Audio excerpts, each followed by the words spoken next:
In the long, long ago, people bartered. They traded things they had for things they wanted. I'll trade you my raspberries for that there pot pie.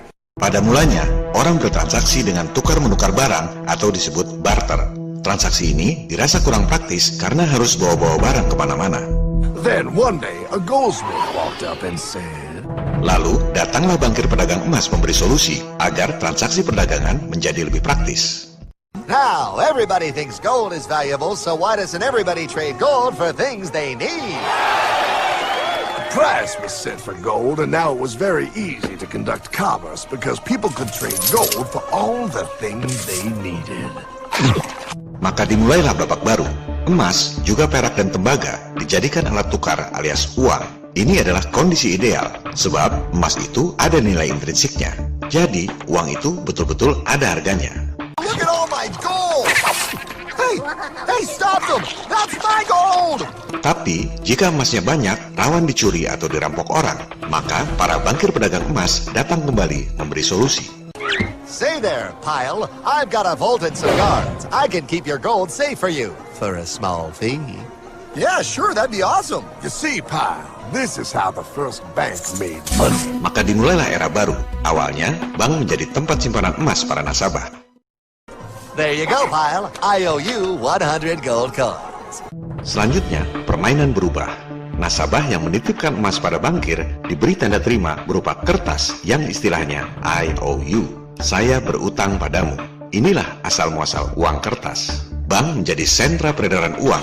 Jadi sebenarnya IOU alias uang kertas itu adalah surat utang, bukan uang sungguhan. Dan yang namanya bank sentral itu dari dulu memang swasta. Negara tak ikut campur urusan peredaran uang. Sama seperti sekarang, pemerintah Indonesia, Presiden Republik Indonesia tak boleh ikut campur urusan peredaran uang. Inilah sistem yang diterapkan di seluruh dunia sejak dulu. Okay, great. Come back anytime and redeem your gold when you want it. It'll be right here in my vault. Now you're holding the very first paper money, Pile. Wow, this is great. It all makes sense. Oh, that's right. It was good, and everybody started using IOUs because everybody knew the IOU was as good as gold. Inilah persepsi yang dikembangkan. Persepsinya, kertas yang sebenarnya tak ada nilainya itu, jika diterbitkan oleh para bankir, jadi bernilai sama dengan emas. Padahal, orang tak pernah lihat emasnya di mana dan seberapa banyak. Para bankir swasta menjelma jadi Tuhan yang menciptakan kertas jadi senilai emas. Luar biasa. Wow, this candy is really a good price. 1 IOU. I'm getting some more for later. Hey, wait a minute, it was just 1 IOU. 10 IOUs for chocolate? You can't just raise prices like that. Maka terjadilah problem besar sampai sekarang. Kebanyakan orang tak tahu beda antara money dengan currency. Itu dua hal yang sangat beda. Apalagi dalam bahasa Indonesia, money itu uang, currency itu mata uang. Orang tak tahu apa bedanya. Do you know what this is? Now you may be thinking you, of all people, should know that you're holding money, but I'm making a point with a kind of tricky question. What I'm really holding is currency. Currency and money are actually very different. Uang alias money itu ada nilai intrinsiknya. Emas ada harganya. Zaman barter dulu, kambing ada harganya, ayam ada harganya. Sebaliknya, uang kertas alias currency itu tak ada nilai intrinsiknya. Akibatnya apa? Inflasi, harga-harga melambung tinggi. Currency fluctuates in value and over the long run becomes worth less and less. And that's also known by another name, inflation. I call inflation the silent currency killer because you can't see it, you can't hear it, you can't smell it.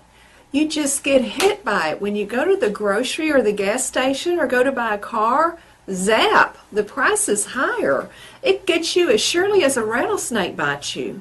At least a rattlesnake has the courtesy to warn you. So consider this video your warning. Inflation will kill your savings if you let it.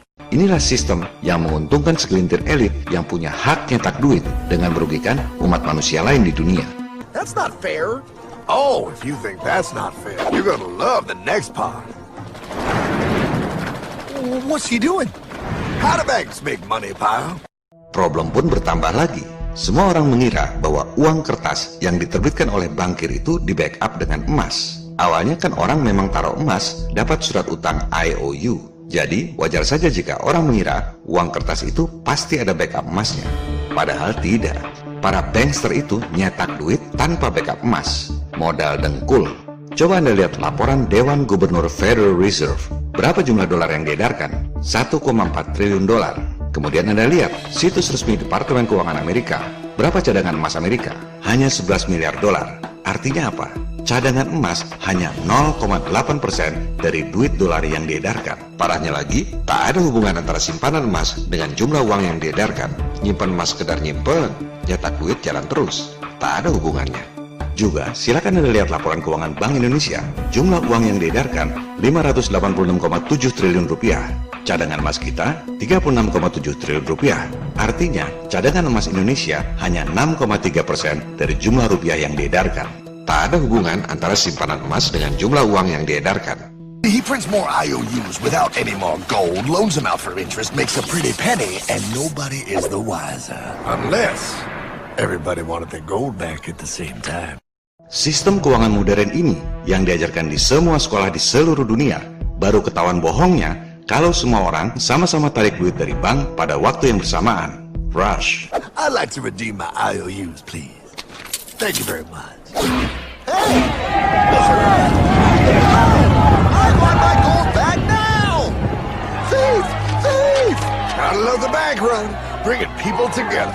See, they all found out he was stealing, made a run on the bank and demanded their gold, but as you can see, there ain't no gold to get. Mari kita dalami tentang uang dan bankster ini. Motivasi dibalik kebohongan bumi glow. Bank berasal dari kata bench bahasa Inggris, yang asalnya dari bahasa Italia, banca, yang artinya bangku. Zaman dulu, kuil-kuil dipenuhi oleh para pendeta merangkap bankir. Mereka berdagang di sekeliling kuil dengan menaruh bangku-bangku penukaran uang emas. Banca, bank. Mereka sebenarnya tak peduli Tuhan mana yang disembah di kuil itu. Yang penting, para jemaat yang datang ke kuil itu berdagang dengan mereka. Para jemaat jadi nasabah bankir pendeta.